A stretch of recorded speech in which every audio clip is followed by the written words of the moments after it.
على نبي الأمين سيدنا محمد ابن عبد الله وعلى آله وصحبه ومن والاه ولا حول ولا قوة إلا بالله أما بعد.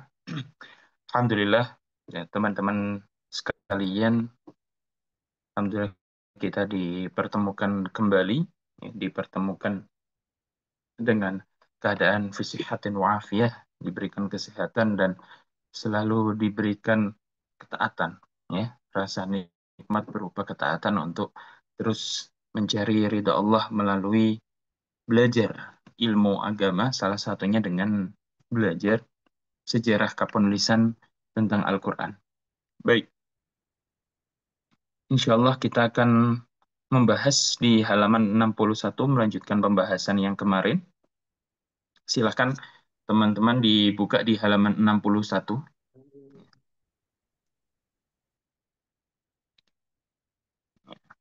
Kita masih membahas tentang pembahasan ummi itu artinya seperti apa, ya. Apakah ummi itu yang kita tahu, ya, orang yang tidak tahu tulis menulis, ya, seperti kaul pertama yang saya jelaskan kemarin, atau ada makna lain di balik kata ummi sendiri yang disebutkan bahwasanya Nabi itu adalah orang yang ummi, ya. Baik, silakan dibuka di halaman 61 yang paling atas, penjelasan yang paling atas. Wakila summiya bidzalika linisbatihi ila ummil qura. Ya. Kata ummi sendiri, ya, dinamakan ummi itu karena dinisbatkan atau disandarkan, ya, pada Ummul Qura. Al-Qura di sini maksudnya adalah peradaban atau desa-desa, jamak dari Korea. Ya, pusatnya desa-desa, pusatnya kota. Maksudnya adalah Mekah itu sendiri, ya, makanya di Mekah itu ada Jami'ah Ummul Qura, ya, Universitas Ummul Qura. Maksudnya kota Mekah dulu adalah kota yang dijadikan tempat para pedagang itu berkumpul untuk menjalani jual beli dalam bisnisnya, ya. Terus kemudian mereka setiap tahun mengadakan haji, ya, seperti di tahun ini, insya Allah ada haji di bulan depan, itu juga kumpulnya di Mekah. Ya, jadi Mekah sendiri sudah dikenal pada zaman dahulu sebagai Ummul Qura atau pusatnya peradaban atau pusatnya Madinah atau kota, ya, pusatnya kota di Jazirah Arab. Ya. Tilka nusus min kalami ahli tafsir wa ahli lughah nastakhlisu minha anna lafdal ummi yahtamilu ma'nain. Nah, maka dari itu karena ada beberapa nusus, ya, ada beberapa pendapat, ada beberapa kaul, ya, baik itu dari ahli tafsir, ya, orang yang berkecimpung dalam dunia tafsir, dan juga ahli bahasa, ahli lugha atau ahli bahasa. Maka kita bisa menyimpulkan nastakhlisu, maka kita bisa menyimpulkan bahwasanya lafadz ummi itu memiliki dua makna, ya. Bahwasanya orang yang disebut ummi, ya, seperti Nabi Muhammad itu memiliki dua makna. Yang pertama adalah alladzi la yaktubu wa la yaqra'u min kitabin. Ya, seseorang yang tidak dapat menulis sama sekali, ya, juga tidak dapat membaca dari suatu tulisan atau kitab. Ya. Ini bisa juga diartikan sebagai orang ummi. Ya. Alladzi wulida fi ummil qura wa hiya Makkah wa nasya fiha. Kemudian lafadz ummi sendiri selain berarti yang pertama, ya, sebagai orang yang tidak bisa menulis dan juga tidak bisa membaca, juga memiliki makna lain, yakni orang yang dilahirkan di Ummil Qura, yakni Mekah. Setiap orang yang dilahirkan di Mekah juga dinamakan ummi. Kemudian orang yang tumbuh di Mekah juga dinamakan ummi. Jadi kata ummi itu sendiri, ya, tidak hanya berarti bahwasanya dia itu tidak bisa baca dan tulis, tapi juga berarti makna lain bahwasanya dia adalah orang yang tinggal di Mekah atau orang yang hidup di Mekah. Lima da'adalu an makna sabitin ila ghairi sabitin.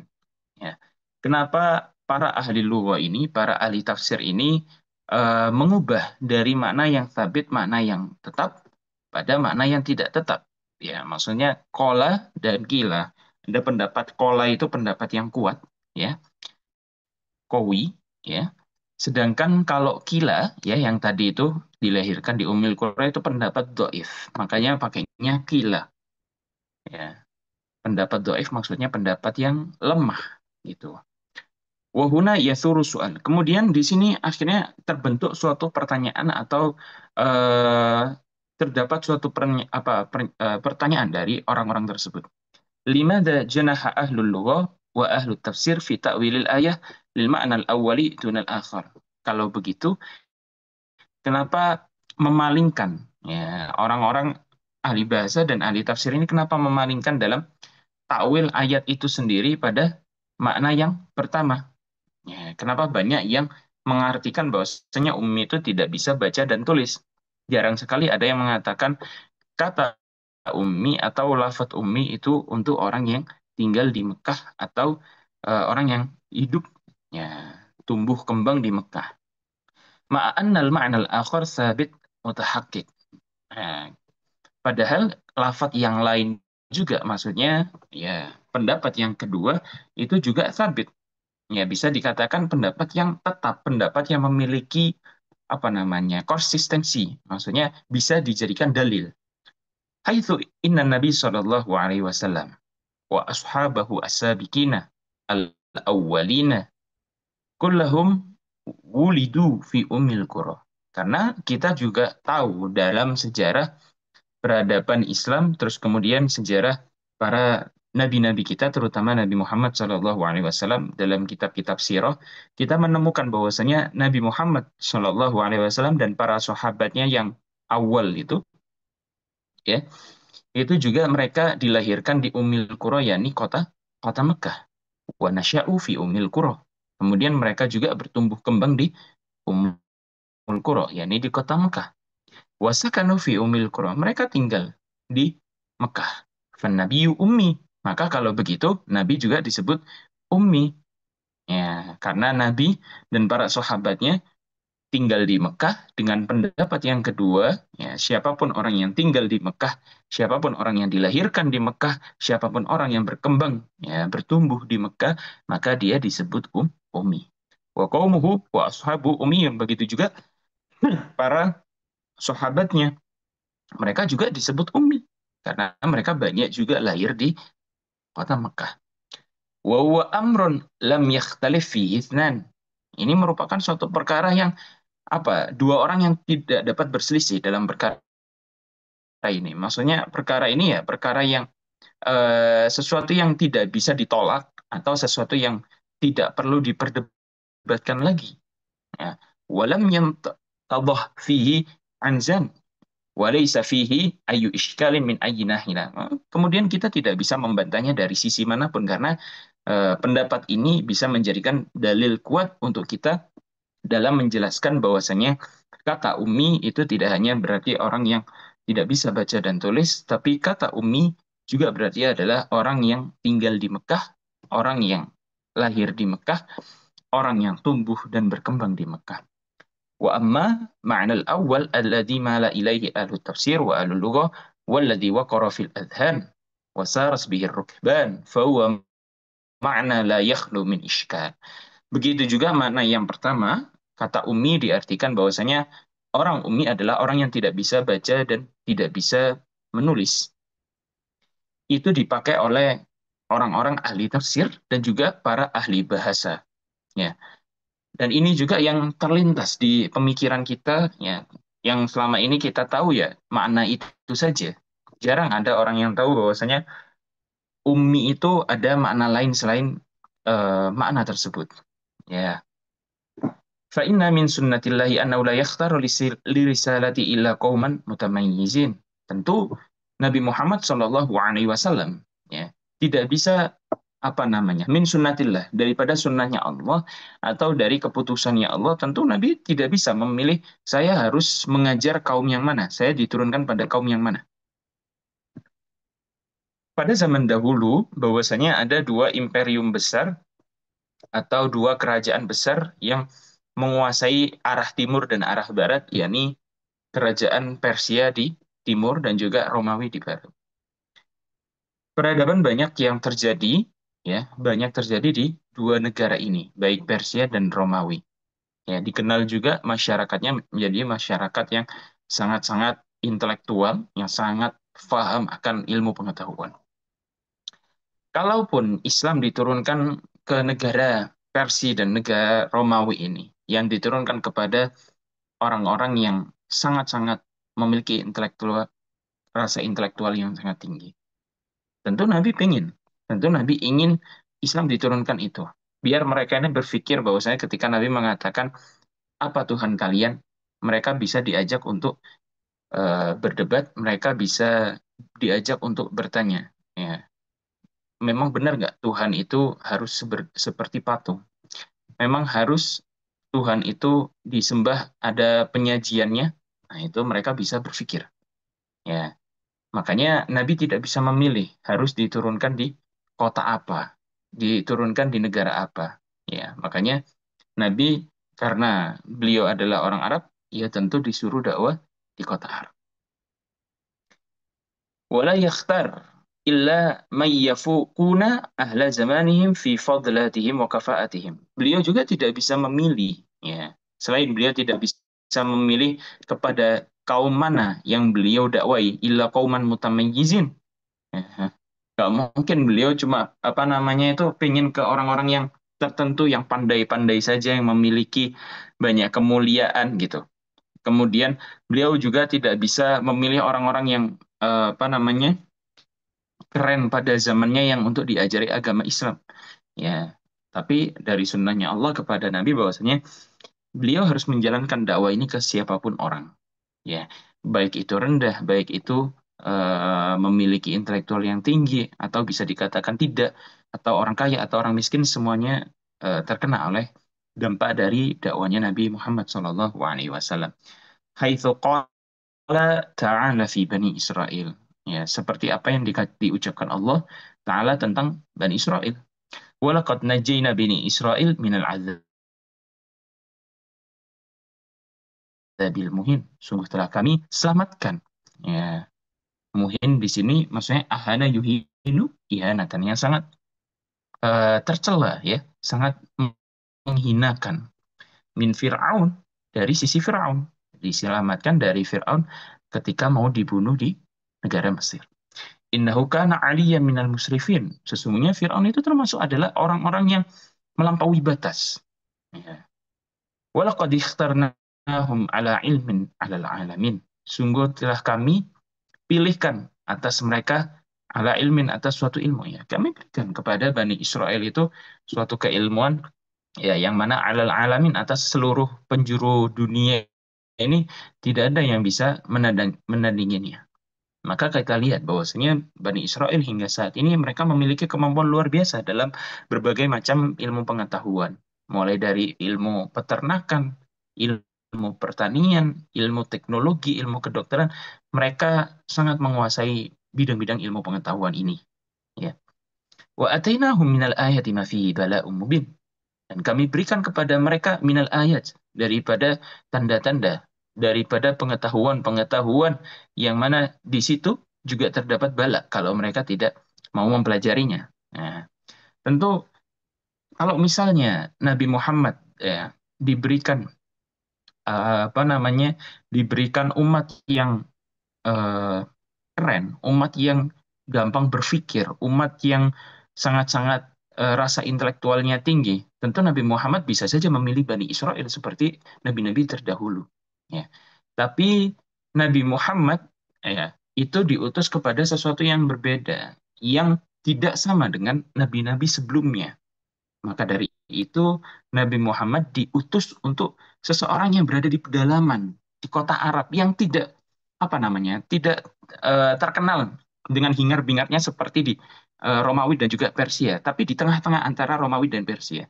Ya, terus kemudian eh, Nabi Muhammad juga tidak diutus untuk terlalu menjelaskan ilmu pengetahuan, terlalu membicarakan filsafat seperti yang difikirkan oleh orang Yunani, Romawi, Persia. Tapi Nabi Muhammad mengajarkan tentang ketauhidan yang tinggi.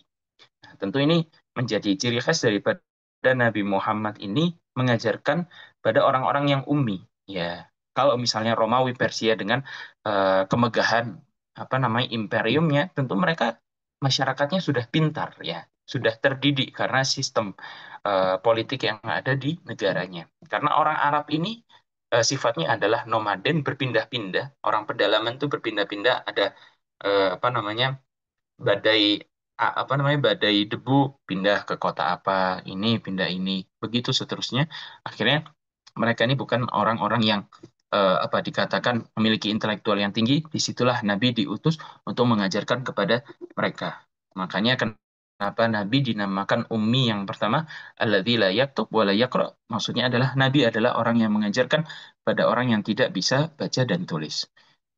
Sebentar saya izin sebentar.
Baik, saya lanjutkan. Silakan dibuka di halaman 62 ya. Di halaman 62.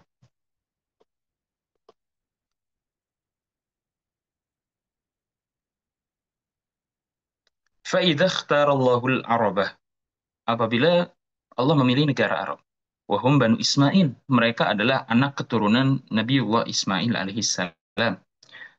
Wakhtarahum lirisalatihil alamiyah al-khalidah. Allah juga memilih bagi Nabi Muhammad untuk mengajar para anak turun daripada Bani Ismail atau anak turun Nabi Ismail untuk diajarkan suatu pesan, risalah yang mana pesan ini akan menyebar ke seluruh alam, yang tentunya khalidah kekal sampai hari kiamat. Fala budda an takuna fihim kafa'ah, wala budda an takuna lahum mayyizah. Tentu harus ada, ya, harus ada suatu keistimewaan, sesuatu nilai yang tidak dimiliki oleh kaum-kaum lainnya yang ada di negara Arab. Ya, maksudnya di sini menjelaskan bahwasanya kenapa Rasulullah tidak diutus kepada Bani Israel yang sudah terkenal, sudah familiar dengan intelektualnya atau kepintaran mereka dalam mengolah suatu firman atau suatu wahyu. Kita lihat bahwasanya ketika Nabi Musa alaihissalam mengatakan kepada mereka sesuatu, mereka selalu membantah, mereka logis, mereka memakai nalar mereka, mereka memakai insting mereka untuk terus berdialog dengan para nabinya, untuk terus mempertanyakan sesuatu yang ada di dalam wahyu tersebut kepada nabinya. Sedangkan orang Arab ketika bertanya, apa namanya, diberikan wahyu, diberikan firman Allah, mereka hanya diam saja. Ya, ini kenapa Nabi Muhammad tidak diberi, apa namanya, diutus kepada Bani Israel saja yang memiliki intelektual yang tinggi sehingga Al-Quran ini mereka bisa berdialog. Ya, kenapa tidak seperti itu? Tentu ada hal lain yang tidak kita mengerti daripada eh, perintah Allah kepada nabinya, yakni Nabi Muhammad yang diturunkan kepada Bani Ismail. Ya, tentu ini ada sesuatu meyizah atau keistimewaan yang dimiliki bangsa Arab yang tidak dimiliki oleh bangsa Bani Israel. Wa yukafa'atin fihim. Apa? Wa ayu mayizatin idza kanu ghariqina fil ummiyah. Nah, ini mereka bertanya bahwasanya kalaupun kita mengatakan bahwasanya orang-orang Arab ini memiliki keistimewaan, memiliki rasa apa, spesial, ya, sesuatu yang spesial menurut Allah. Apa spesialnya itu? Padahal kita sudah tahu bahwasanya mereka ini gharikin, orang-orang yang tenggelam dalam ummiyah, maksudnya tidak bisa baca tulis. Apa yang bisa dibanggakan dari tidak bisa baca tulis? Walam ya'riful qiraah di ayatun kadzibah. Ya. Ini kalau kita, apa namanya, mengenal bahwasanya ummi itu berarti orang yang tidak bisa baca dan tulis saja, kata mu'alif atau pengarang kitab ini adalah dugaan atau sangkaan fitnah terbesar. Ya, di ayat suatu, apa namanya, hinaan yang paling keji, hinaan yang paling hinaan yang apa, dongeng yang paling besar, dongeng yang paling bohong. Ya, bisa diartikan banyak hal. Wallah, demi Allah katanya. Ya, ketika orang Arab mengatakan wallah, ya, dengan huruf qasam, ya, maksudnya bersumpah atas nama Allah, tentu hal ini bukan main-main besarnya. Ya, tentu hal ini merupakan sesuatu yang sangat besar menurut mereka dan sesuatu yang sangat pelik untuk dibahas. Wahal na'rif qauman kanu yamlikuna ma kana yamlikuhul Arab min qadratin wa kafa'at. Kita pernah tahu atau tidak suatu kaum yang mereka itu memiliki sesuatu yang spesial yang hanya dimiliki bangsa Arab dan tidak dimiliki oleh bangsa-bangsa lain. Ya, kita sudah tahu belum sebelum kita mengatakan orang Arab itu adalah orang-orang ummi, orang-orang yang tidak bisa baca dan tulis. Apakah dugaan itu benar? Apakah sangkaan itu benar? Apakah malah jadi itu fitnah terhadap kaum bangsa Arab? Apakah kita sudah tahu wa min maharatin wa abqariyatin? Apakah kita tahu bahwasanya orang Arab itu memiliki banyak kepandaian-kepandaian, kecerdasan-kecerdasan, ya. Wa min himamin wa tumuhatin. Mereka memiliki kecerdasan yang tinggi, ya, tapi tidak ditulis dalam sejarah-sejarah. Mereka memiliki himmah, memiliki semangat yang tinggi, tumuh. Mereka memiliki rasa logis, mereka memiliki rasa nalar, Tumakanu kulluhum. Kemudian daripada mereka semua, au mu'zamuhum, atau sebagian besar dari mereka, ba'idina minal qiraati wal kitabah, terus kemudian engkau mengatakan mereka tidak bisa baca dan tulis, ya. Misalnya begini, ada seseorang yang bisa berpikir, tapi mereka, apa namanya, memiliki kekurangan dalam baca dan tulis, entah itu cacat dan lain sebagainya. Apakah kita mengatakan orang itu tidak sempurna? Ya, tentu tidak. Kita tidak menilai, kata mu'alif, atau pengarang kitab, kita tidak bisa menilai orang itu baik tidaknya cuma karena nggak bisa nulis dan nggak bisa baca. Banyak orang yang tidak bisa menulis dan tidak bisa baca, kemudian menjadi orang-orang top pada masanya, orang-orang yang keren pada masanya. Ya, karena kalau kita melihat sejarah bahwasanya bangsa Arab ini memiliki keistimewaan, mereka memiliki intelektual dalam bidang syair Arab, mereka bisa membuat syair. Ya, jadi seketika mereka bisa membuat syair tanpa persiapan, tanpa menulis, tanpa apa-apa, ya mereka langsung bisa. Terus kemudian mereka juga orang yang cerdas, orang yang memiliki hafalan yang kuat. Ya, ketika diberitahu suatu wahyu, mereka akan langsung menghafal tanpa mencatat seperti kita, tanpa membaca tulisan Al-Quran itu sendiri. Nah, terus kemudian kita mengatakan bahwa bangsa Arab dengan keistimewaan-keistimewaan tersebut, ya, itu orang yang tidak spesial karena nggak bisa nulis dan nggak bisa baca. Ya, ini meledek ya. Ini kata-kata istihza atau meledek kita bahwasanya ya jangan seperti itu menilai orang Arab karena nggak bisa baca dan tulis. Ya. Hal wujida mithlu hadzal qaum ala dhahril ardi abra tarikh al-bashari kullu. Apakah udah ditemukan kaum yang serupa dengan bahasa Arab di permukaan bumi ini yang bisa menyamai tentang prestasinya? Ada nggak yang sama? Ya. Wa idza qila hadzal kalam fi sya'ni Bani Ismail wa humul Arab ma'a annahu la yujad lahu mithal fi tarikhil aqwami kullu. Kalau kita mengatakan ini tentang bangsa Arab, tentang bangsanya Bani Israel, bangsa Bani Ismail atau anak turun Nabi Ismail, kita temukan dalam sejarah-sejarah para kaum, tidak ada suatu kaum yang serupa dengan kaum Bani Ismail atau kaumnya anak turun Bani Ismail. فهل من مستبعد أن يكون ذلك دعاية كاذبة فاجرة من أعداء بني إسرائيل? Maka bisa kita katakan bahwasanya ini adalah dugaan yang sangat jauh, fitnah yang sangat keji, fitnah yang sangat kejam, ya, terhadap bangsa Arab atau yang berasal daripada musuh-musuh daripada Bani Ismail ini sendiri. Hatta yaghuddu min sya'nihim, sehingga mereka merendahkan, sehingga mereka apa namanya, meledek tentang keadaan mereka karena nggak bisa nulis dan nggak bisa baca. Wasyawihu karomatihim, dan merendahkan ya pangkat mereka, merendahkan kedudukan mereka. Wa kam lahum min di'ayatin kadzibatin fajiratin didda Bani Ismail. Betapa banyak kita temukan, betapa banyak kita ketahui daripada suatu dugaan-dugaan yang salah. Fitnah-fitnah keji yang dilontarkan kepada kaum Bani Ismail ini. Wahia laisat khafiyah ala man lahu ilman bi tarikhihim wa tarikhil muslimin. Tentu ini tidak apa sembunyi atau eh, menjadi sangat jelas bagi siapapun yang ingin mempelajari tentang sejarahnya para kaum-kaum tersebut dan terutama kaum muslimin itu sendiri. Wa madza fi kaunir rasul ummiyan la ya'riful kitab wa la ya'riful qira'ata fi kitab. Terus bagaimana? Ya, tentang kondisi Rasulullah Shallallahu Alaihi Wasallam yang dikatakan sebagai ummi. Kalau kita tadi sudah membahas tentang kaumnya Bani Ismail, ya, meskipun mereka ummi tidak bisa baca dan tulis, tapi mereka memiliki kelebihan-kelebihan lain. Tapi tentang kondisi Nabi sendiri yang dikatakan ummi oleh beberapa ulama, bahwasanya beliau tidak bisa baca dan tulis, itu bagaimana pendapatnya? Wa madza fi kauni qaumihi ummiyin la yaktubuna wa la yaqrun. Begitu juga bagaimana kaumnya Nabi itu sendiri yang tidak bisa baca dan tidak bisa menulis. Mal mayyizatu wa masyaraf fi hadha hatta yatakarrara dzikru fil Quran bihadzal ihtimam. Kemudian apa suatu keistimewaan yang berada pada kaumnya Nabi Muhammad?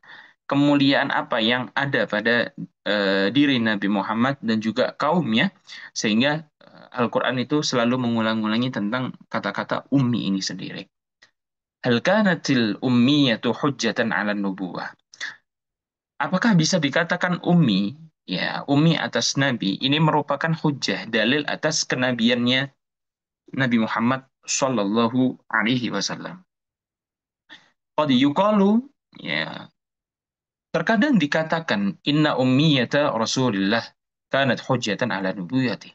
Kita banyak yang sudah mendengar bahwasanya ummi ini merupakan dalil atas kenabian Nabi Muhammad SAW. Beberapa ulama mengatakan bahwasanya sekarang logikanya begini. Kenapa Nabi itu diciptakan dalam kondisi tidak bisa baca dan tidak bisa menulis? Ini beberapa ulama ya, pendapat yang pertama. Jadi jangan dikatakan bahwasanya Nabi itu pasti ummi, tidak bisa baca dan tidak bisa menulis. Beberapa ulama mengatakan bahwasanya Nabi itu ummi, tidak bisa baca dan tulis. Kenapa? Itu menjadi dalil atas kenabiannya. Kalau misal Nabi itu orang yang sangat pintar, cerdas dalam tulis dan juga membaca, apa yang akan dikatakan Nabi, apa yang akan diucapkan Nabi kepada kaumnya, ya, orang-orang Arab itu, tentu ini akan menjadi fitnah buat Nabi sendiri. Mereka akan mengatakan bahwasanya Al-Quran yang diucapkan oleh Nabi, Al-Quran yang disampaikan oleh Nabi kepada kaumnya ini adalah karangan Muhammad itu sendiri. Kalau kita mengatakan bahwasanya Nabi bisa baca dan tulis, tentu orang-orang Arab akan menyangka, oh ini mah tulisan Muhammad. Ah, ini mah Muhammad bisa baca dari kitab-kitab kaum terdahulu, terus diubah Muhammad, kemudian Muhammad menceritakan kepada kita. Ya, maka dari itu Nabi disifati ummi dan atau tidak bisa baca dan tidak bisa tulis, agar ini menjadi dalil atas kenabiannya. Kalau misalnya Nabi Muhammad mengatakan apa namanya suatu kalam Arab atau perkataan Arab dengan sisi balaghah yang tinggi disampaikan kepada kaumnya, terus kemudian kaumnya sadar bahwasanya ini Muhammad dapat dari mana? Kita tahu bahwasanya Muhammad tidak bisa baca, tidak bisa menulis. Nggak mungkin ini karangan Muhammad, sedangkan Muhammad tidak bisa baca dan tidak bisa menulis. Nah, ini mereka akan sadar bahwasanya berarti ada sesuatu yang besar, ada hal besar yang menyampaikan ini kepada Muhammad. Nah, itu menjadi dalil atas kenabiannya.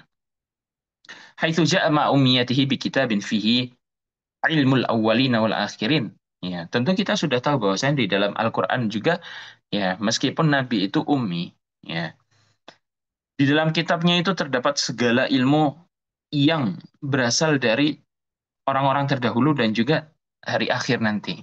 Tentu kita sudah tahu bahwasanya di dalam Al-Qur'an kita dapat menemui cerita-cerita Israiliyat, yakni cerita-cerita Nabi Adam, Nabi Nuh, Nabi Ibrahim, Nabi Ismail. Begitu juga hari-hari akhir nanti, bagaimana ketika Yaumul Qiyamah itu terjadi, bagaimana ketika nanti Israfil meniup sangkakala, itu diceritakan dalam kitab-kitab. Tidak, tidaklah ini disampaikan kepada Allah kepada kaum Bani Israel. Ya, inilah merupakan salah satu keistimewaan bangsa Arab. Ya, meskipun mereka ini ummi, tidak bisa baca dan tidak bisa menulis, tapi mereka memiliki suatu petunjuk. Mereka memiliki suatu kitab yang berisikan ilmu-ilmu yang terdapat pada masa lalu dan masa yang akan mendatang. Ya, yang tidak dimiliki oleh kaum Bani Israel. Wajah bi kitabin yu'jizu an mithlihil jinn wal ins. Ya, Nabi sendiri itu datang dengan suatu kitab yakni Al-Qur'an yang tidak bisa ditandingi baik manusia ya maupun jin itu sendiri. Wa in kuntum ala maaf dalam wa in kuntum eh, dalam suatu ayat Al-Qur'an tentu kita sudah mengetahui ya bahwasanya wa in kuntum fi raibim mimma nazzalna ala abdina fa'tu bisurah. Kalau kamu ragu saja terhadap satu ayat, maka datangkan satu ayat saja. Ya, kalau bisa menandingi Al-Quran, merasa bisa menandingi Al-Quran, coba buat satu ayat yang hampir serupa, hampir sama dengan Al-Quran dari sisi balaghahnya dan lain sebagainya. Coba dibuat. Ya, tentu mereka akan kesusahan. Wad'u syuhada'akum min dunillahi in kuntum shadiqin. Kalau bisa aja orang-orang yang apa teman-teman kalian itu pendukung-pendukung kalian yang tidak percaya akan Al-Quran untuk menolong kalian kalau kalian itu adalah orang-orang yang benar. Ya, fa'il lam taf'alu. Kalau kalian nggak bisa melakukan, walan taf'alu. Kalian juga tidak akan bisa melakukan kata Allah. Ya, satu ayat saja ditantang oleh Allah untuk apa namanya orang-orang yang tidak percaya Al-Quran. Coba kalau kamu menyangka Al-Quran itu berasal dari Muhammad, Al-Quran itu berasal dari manusia, Al-Quran itu bukan karangan Tuhan. Coba datangkan satu ayat saja yang serupa dengan Al-Quran. Fattakun nar allati waquduhan nas wal hijarah. Maka takutlah kalian kepada api neraka Yang mana waquduha bahan bakarnya itu dari manusia yang tidak percaya ke Al-Quran, wal hijarah dan batu-batuan. Uiddatil kafirin. Ya, maka ini ancaman daripada Allah bagi orang-orang yang tidak mau mempercayai akan Al-Quran. Naqulu kami katakan, "Lau kanatil ummiyatu hujjatan ala risalati rasulin aw nubuwwata nabiyyin, lakana kullu rasul wa kullu nabiyyin ummiyyan."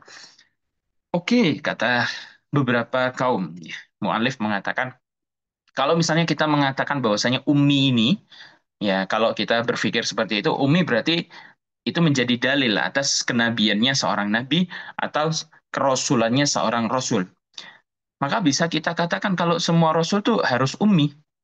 Kalau itu menjadi dalil atas kenabian, tentu semua rasul atau nabi harus ummi dong. Ya, fa inna kullu rasul wa kullu nabiyyin kana bihajatin ila hujjatin ila rasulatihi wa nubuwati. Karena setiap rasul dan setiap nabi itu butuh pada dalil, butuh pada suatu hujjah yang bisa menyokong atau mendukung tentang risalahnya atau nubuahnya. Walakin lam yakul amru kadzalik. Tapi kita temukan bahwasanya tidak semua daripada nabi-nabi itu merupakan ummi seperti Nabi Muhammad. Ya, ini menunjukkan bahwasanya ummi ini ya meskipun diartikan sebagai suatu apa namanya kelemahan, tidak bisa baca dan tulis, tapi ini merupakan suatu keistimewaan yang diberikan Allah kepada Nabi Muhammad Shallallahu Alaihi Wasallam. Ya, dengan Nabi Muhammad itu ummi, tentu umatnya tidak akan berpikir bahwasanya apa yang diucapkan Muhammad itu berasal dari diri Muhammad. Bagaimana bisa ketika Nabi Muhammad mengatakan suatu ayat, kemudian disampaikan pada mereka? Ya, tentu mereka akan berpikir, dapat dari mana Muhammad? Sedangkan kamu aja nggak bisa baca, nggak mungkin. Kalau kamu dapat cerita-cerita ini dari orang-orang terdahulu, atau dari kitab-kitab terdahulu, sedangkan kamu tidak bisa membaca. Terus kemudian kalau ini karangan dirimu Muhammad, kamu nggak bisa menulis. Dapat dari mana? Mereka akan apa namanya sedikit berpikir bahwasanya itu merupakan dari Zat yang Maha Agung, ya, yakni Allah Subhanahu wa Ta'ala. Kemudian Umi sendiri ini merupakan suatu hal yang istimewa bagi Rasul karena tidak diberikan pada nabi-nabi yang lain. Ya, jadi di balik suatu kelemahan, ya, tentu Allah menciptakan suatu kemuliaan.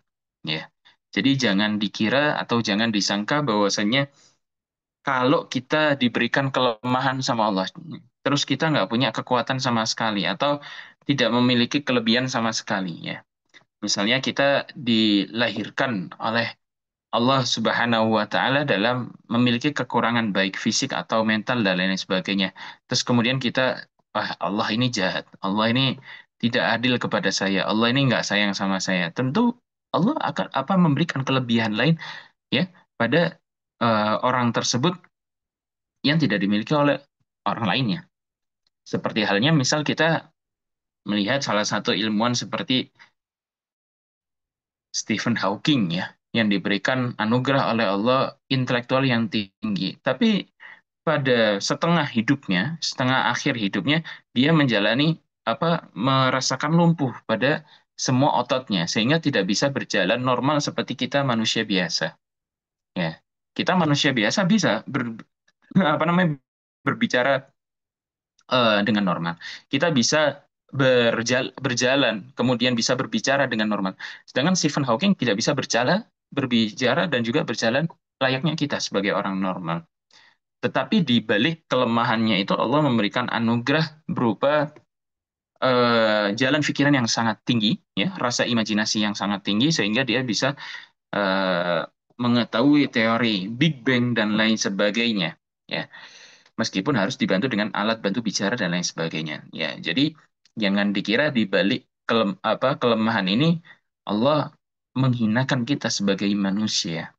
Ya, wa ma min dabbatin fil ardi illa 'ala Allahi rizquha. Tidaklah daripada orang-orang yang berjalan di atas muka bumi ini, baik hewan atau manusia layaknya kita, itu tidak memiliki rizkinya. Tentu orang-orang tersebut memiliki kadar rizki masing-masing yang telah ditentukan oleh Allah Subhanahu wa taala. Wal Qur'anu nafsuhu hujjatun sati'atun ala kaunihi min indillah. Quran sendiri itu merupakan suatu dalil, merupakan suatu hujjah, merupakan suatu penguat yang berasal dari Allah secara langsung. فإنه لو اجتمع علماء الإنس والجن كلهم على أن يأتوا بمثله لا يأتون. Kalaupun dikumpulkan orang-orang yang paling alim, orang-orang yang paling cerdas, orang-orang yang paling pandai dari kalangan manusia dan juga jin, semuanya tentu mereka tidak akan bisa untuk mendatangkan ayat yang serupa dengan Al-Quran. فإذا كان القرآن بهذا السمو وبهذا العلو فهل يوهن أمره أن الذي جاء به يعرف القراءة والكتابة. Kalau misalnya Quran dengan ketinggiannya ini, maksudnya predikat dan pangkat yang sangat tinggi, ya, yang sangat agung, apakah perintah untuk membaca Al-Quran ini atau perintah tentang mempelajari Al-Quran ini diberikan pada orang yang tidak bisa membaca dan tulis, sedangkan Al-Quran ini merupakan sesuatu yang agung, sesuatu yang mulia. Ya, kenapa malah diberikan pada orang-orang yang tidak bisa membaca, orang-orang yang tidak bisa menulis, katanya. Wa in kanat fi ummiyatir rasul bimana adam ma'rifatil qira'ah wal kitabah hujjatun ala risalati. Fama alladhi humila qaumuhu ala an qalu ma qalu wa laqad qalu. Kalau misalnya ummiyah atau tidak bisa baca dan tulis ini merupakan diartikan sebagai tidak, maksudnya ummi ini diartikan sebagai tidak bisa baca dan tidak bisa menulis. Itu menjadi suatu hujjah atau dalil atas risalahnya Nabi Muhammad SAW. Maka apa yang membuat kaumnya Nabi Muhammad ini mengatakan pada sesuatu yang ia ucapkan? Ma sami'na bihadza fil millatil akhirati in hadza illa ikhtilaf. Tidaklah kami dengar, ya, agamamu ini Muhammad, maksudnya agama Islam ini, in hadza, kecuali ini merupakan suatu karangan-karangan Muhammad saja. Ya, ini wa qalu in hadza illa sihru yu'thar. Apa yang dikatakan Muhammad ini tidak lebih tidak bukan merupakan suatu sihir. Ya, in hadza illa qaulul bashar, kecuali ucapan manusia. Tsumma in kanat fi ummiyatir rasul, terus kemudian berkenaan dengan ummiyah atau sifat umminya Rasul itu menjadi hujjah atas risalahnya Rasul, famadza fi ummiyati qaumihi, maka bagaimana tentang umminya kaumnya Nabi? Wa mal hikmah fi ayyub'atsa Rasulullah fi ummiyati ummiyah la yaqra'un wa la yaqra'un. Terus kemudian apa hikmah bahwasanya Rasulullah Shallallahu Alaihi Wasallam diutus pada suatu umat yang ummi juga, tidak bisa baca dan tidak bisa tulis, yakni bangsa Bani Ismail atau bangsa Arab. Tilka iskalat wa tasaulat yaslu ba'duha ba'dan. Itu merupakan iskalat, permasalahan-permasalahan, wa tasaulat, dan pertanyaan-pertanyaan yang yaslu mereka ucapkan, maksudnya orang-orang yang tidak suka dengan Islam antar satu dengan yang lain. Wa takhtaliju fi dinil bahis. Kemudian membuat seorang yang peneliti itu harus meneliti tentang kejadian ini walakin biduni mujib, tanpa ada jawaban yang pasti. Ya. Tentu hal ini bisa dipastikan meskipun Al-Qur'an itu sudah mereka ketahui ini tentu bukan dari Muhammad karena Muhammad tidak bisa baca dan tidak bisa menulis. Tapi kok bisa Muhammad mendatangkan ayat-ayat yang seperti ini? Ya, tentu mereka eh, apa namanya bingung, ya. Yang pertama, mereka geram, mereka marah, ya, karena takut Muhammad ini membawa agama baru yang bisa mengusik atau bisa mencerai-beraikan umat-umat mereka ini atau teman-teman mereka ini, ya, akhirnya bergabung pada Muhammad. Ya. Jadi mereka mengatakan kata-kata masamina bihadza in hadza illa sihru yu'sar. Tidak lain tidak bukan mereka tidak percaya akan Quran itu sendiri atau tidak percaya akan Nabi Muhammad. Mereka percaya akan Nabi Muhammad. Mereka percaya akan Al-Quran. Mereka percaya akan isi Al-Quran. Tapi mereka karena kecongkakan mereka, kemudian kepedulian mereka yang sangat tinggi, kesombongan mereka atas agama nenek moyang mereka, akhirnya mereka tidak mau menyembah Allah Subhanahu wa taala. Akhirnya mereka tidak mau mempercayai Muhammad, mereka tidak mempercayai apa yang diucapkan Muhammad, bahkan mereka menduga bahwasanya apa yang dibawa Muhammad adalah suatu sihir, suatu kedustaan. Ya, yang pertama karena kecongkakan, rasa sombong yang ada di dalam hati mereka. Kemudian takut diganggu, ya, takut agama nenek moyangnya ini menyembah Hubal dan lain sebagainya ini diganggu. Ya. Terus kemudian Nabi ini membawa perdamaian, Nabi ini membawa tasawi atau semua manusia itu sama. Orang-orang yang punya pangkat akhirnya nanti takutnya jatuh. Ya, raja-raja apa namanya takutnya sama dengan rakyatnya, tidak memiliki pangkat lagi. Akhirnya hal inilah yang menjadi apa namanya salah satu faktor sehingga orang-orang ini tidak tidak mau menerima daripada dakwahnya Nabi Muhammad Shallallahu Alaihi Wasallam. Tahdidun wa tashkhisun limakanil bi'tsa. Ya, penetapan dan juga penentuan bagi tempat untuk diturunkannya Nabi itu seperti apa. Walakin akan tetapi idza kila apabila dikatakan innal ummi, kalau ummi itu huwa alladhi wulida wa nasya'a fi ummil qura. Kalau misalnya kita katakan bahwasanya ummi ini sesuai dengan pendapat yang kedua, ya, bahwasanya siapapun orang yang lahir di Mekah, lahir di Ummul Qura, maksudnya pusatnya peradaban, pusatnya kota, yakni kota Mekah, dan siapapun yang tinggal di Mekah dinamakan ummi. Wal ummiyin humul ladzina wulidu wa nasya'u fil ummil qura. Kemudian ummi-ummi itu eh, orang-orang yang lahir di Mekah, terus kemudian orang-orang yang tinggal dan juga berkembang biak bertumbuh kembang di Mekah disebut ummi, fahada yakunu ta'rifan bi Rasulillah sallallahu alaihi wasallam. Ini mendekatkan dengan namanya Nabi atau Rasulullah sallallahu alaihi wasallam. Wa yakunu tajliyatu li sya'nihi bi tahdi maulidihi as-sa'id wa tashkhisu makan bi itsati al-mubarakah al-khalidah. Tentu ini menjadi suatu tanda bagi kerasulan Nabi Muhammad itu sendiri, ya, dengan penetapan di suatu tempat yang mulia, ya, tempat yang menggembirakan, ya. Fan nabiyyu ummi, ya. Kalau misalnya nabi ini kita katakan ummi, kaumnya juga ummi li'annahum kulluhum min ummil qura. Jadi mereka ini satu-satu kelompok, bisa dikatakan satu kelompok karena nabi juga lahir di Mekah, para kaumnya juga lahir di Mekah, sama-sama lahir di Ummil Qura atau Mekah. Tentu mereka semuanya disebut dengan ummi. Walam tudkar hadhihi sifati fi sya'ni hadhihi sifatu fi sya'ni ayyi nabi. Ya, ini tidak disebutkan pada sifatnya nabi manapun. Li'annahu lam yakun ayyu nabiyyin ghair nabiyina sallallahu alaihi wasallam min ummil qura. Karena tidak ada apa namanya tidak ada nabi-nabi lain yang pernah lahir dan juga tumbuh di Ummil Qura selain Nabi Muhammad sallallahu alaihi wasallam.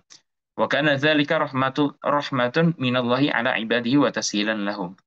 Kemudian ini merupakan sebagai kemudahan daripada Allah atas hamba-hambanya eh, Allah sendiri dan juga merupakan kemudahan bagi mereka. Haitsu bayyana lahum makana khatamil anbiya. Nah, sebenarnya Allah juga ingin menjelaskan tempatnya di mana penutup daripada nabi-nabi itu lahir dan berada. Hatta ya'rifuhu yusallu ilaihi bisuhula wa yasilu ilaihi bisuhula sehingga mereka mengetahui tempat tersebut dan juga sampai pada tempat tersebut dengan mudah. Idza adraku zamana apabila mereka mendapati waktunya. Kalau misalnya mereka satu zaman dengan Nabi terus kemudian ada suatu nabi yang tinggal di Umil Qura. Ya, ya tentu mereka tinggal gampang. Oh, tinggal di apa namanya pusat kota ya kita tinggal datangi saja kalau misalnya masih satu zaman. Ya.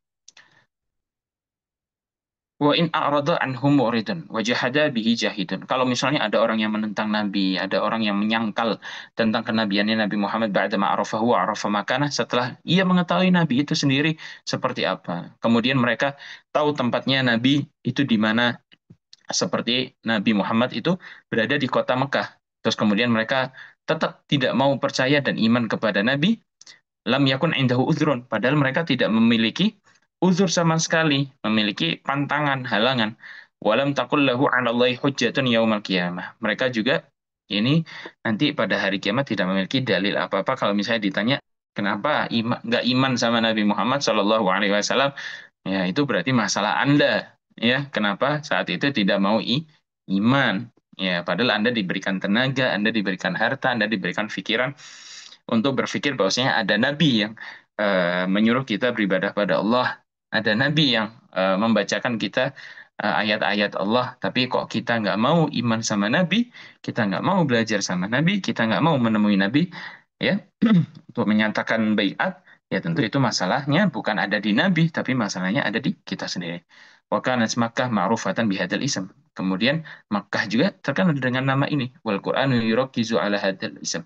Kemudian Quran juga sangat memfokuskan tentang nama ini. Haitsu qala ta'ala wa hadza kitabun anzalnahu mubarakun musaddiqul ladzi baina yadayhi wa litunzira ummal qura. Ya, Mekah juga dikenal dengan nama Ummul Qura. Ya, seperti yang saya katakan, makanya di Mekah itu ada suatu universitas yang dinamakan Ummul Qura. Ya, kenapa? Yaitu nama lain dari kota Mekah ya namanya Ummul Qura. Seperti halnya Universitas eh, Negeri Semarang. Ya, kenapa dinamakan Universitas Negeri Semarang? Ya, karena nama kotanya Semarang. Kenapa dinamakan Jamia Ummul Qura Universitas Ummul Qura? Ya, karena berada di kota Mekah. Nama lain dari Mekah yakni Ummul Qura. Ya, Quran juga banyak menyebutkan kata-kata Ummul Qura ini sendiri ya. Ya, wa kadzalika auhayna ilaika Qur'anan Arabiyyan litunzira ummal qura, ya kan? Agar kamu memperingatkan ummal qura, maksudnya di sini qauma ummil qura, maksudnya kaum daripada kota Mekah. Wa qad dzukirat sifatul ummi fil basyarat allati waradat fil kutubis sabiqah min at-Taurat wal Injil wa ghairihima. Dan sungguh telah disebutkan sifat ummi ini sendiri yang ada pada Nabi Muhammad SAW yang terdapat pada kitab-kitab terdahulu seperti Taurat dan Injil. Nah, kitab-kitab Taurat Injil yang ada pada zaman sekarang ini bukan kitab Taurat dan Injil yang asli. Ya. Ada perjanjian lama, ada perjanjian baru, kemudian ada Matius, Lukas, dan lain sebagainya. Ini bukan merupakan Injil yang asli atau Taurat yang asli, melainkan karangan-karangan daripada rabi-rabi Yahudi atau pendeta-pendeta Nasrani yang ada pada zaman zaman sekarang ya. ولعل الحكمة في التركيز على تلك الصفة في تلك البشر كلها هي تحديد مكان تلك النبوة العالمية الخالدة. Kalau kita mau mencari tahu hikmah di balik kenapa di Taurat dan Injil disebutkan bahwasanya nanti itu akan muncul suatu apa namanya nabi yang ummi, eh, disebutkan di Taurat yang asli dan Injil yang asli bahwasanya nanti ada seorang nabi yang ummi tidak bisa baca dan tulis yang apa berasal dari kota Mekah itu nanti di akhir zaman. Nah, hikmahnya itu sebenarnya untuk orang-orang yang meyakini atau membaca kitab Injil dan Taurat ini mengetahui di mana letak nabi ini. Ya, intinya kalau misalnya nanti apa namanya kalau kamu mengetahui ada nabi, informasi tentang nabi terus kemudian dia ummi, tempatnya di mana? Ya cari.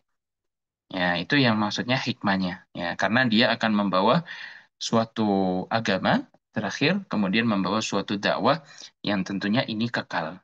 Waqad dzakara al-Qur'anu tilkal basyaratil 'azimah bihadhihi sifah. Kemudian Quran juga menyebutkan sifat-sifat yang mulia, yakni sifat umminya Nabi dalam beberapa ayat. Alladzina yattabi'una ar-rasulan nabiyyal ummi. Ya, siapapun orang yang mau mengikuti Rasul yang juga menjadi Nabi, kemudian dia disifati dengan ummi.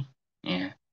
Ya, maksudnya berasal dari kota Mekah. Ya, sudah. Kalau misalnya nanti di kota Mekah, terus kemudian kamu tahu atau kamu dengar ada orang yang tidak bisa baca dan tulis, kemudian orang tersebut mengaku sebagai Rasul, ya maka datanglah kepada negara tersebut atau daerah tersebut, gitu ya. Kemudian fa'aminu billahi wa rasulihin nabil ummi, maka kamu imanlah semua terhadap Allah dan Rasulnya atau utusannya Allah yang dia ini memiliki sifat ummi. Ya, ummi di sini kesimpulannya, konklusinya bahwasanya lafat ummi ini tidak hanya berarti bahwasanya dia tidak bisa baca dan tulis, tapi juga memiliki makna lain bahwasanya ummi ini sendiri adalah orang yang apa namanya berasal dari kota Mekah, orang yang lahir di Mekah, orang yang tinggal di Mekah, orang yang berkembang biak tumbuh di Mekah juga dinamakan ummi. Baik, itu penjelasan dari saya untuk pagi hari ini. Silahkan kalau misalnya ada pertanyaan, silakan. Ya, ada waktu 5 menit untuk diajukan pertanyaan.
Baik, Al-Quran itu sebagai syifa, sebagai obat, bagaimana cara menyembuhkan suatu penyakit itu dengan Al-Quran. Sudah disebutkan bahwa Al-Quran itu ma huwa syifa'ul lil mu'minin, ya, bahwasanya sebagai obat. Di sini pertama harus kita artikan obat itu seperti apa. Apakah obat ini yang kita minum, apa obat yang kita baca dan lain sebagainya. Maksudnya itu di dalam Al-Quran itu terdapat doa-doa yang kalau misalnya misal kita usapkan bacaan itu apa namanya beberapa hikmah seperti Tibun Nabawi seperti halnya ketika kita sakit gigi terus kemudian Nabi itu pernah membacakan ayat pada giginya yang sakit itu wawalladzi ansya'akum itu juga bisa dinamakan syifa obat secara zuhir ya obat yang secara nyata. Tetapi maksud yang apa namanya kuat atau pendapat yang kuat itu mengatakan bahwasanya Al-Quran ini menjadi obat bagi orang-orang yang memiliki penyakit hati, orang-orang yang di dalam dadanya atau hatinya ini memiliki masalah seperti ria, takabur, suka marah, kemudian apa namanya bukhel, pelit dan lain sebagainya dengan membaca Al-Qur'an dengan membaca ayat-ayat Allah ini akan meluluh lantahkan hatinya menjadi orang yang penyabar, orang yang murah hati, menjadi orang yang apa namanya tidak sombong dan lain sebagainya. Ya, jadi pendapat yang kuat menyatakan kata syifa lil mukminin maksudnya adalah obat bagi hati orang-orang mukmin yang sedang sakit, sedang gelisah, takut dengan membaca wala tahzan innallaha ma'ana, maka ia sudah tidak takut lagi karena berpendapat bahwasanya Allah selalu ada di sampingnya. Baik, itu yang bisa saya sampaikan pada pagi hari ini, ya, sesi pagi hari ini. Terima kasih banyak. Kurang lebihnya saya mohon maaf. Wabillahi taufiq wal hidayah. Assalamualaikum warahmatullahi wabarakatuh. Waalaikumsalam warahmatullahi wabarakatuh. Syukran Ustaz.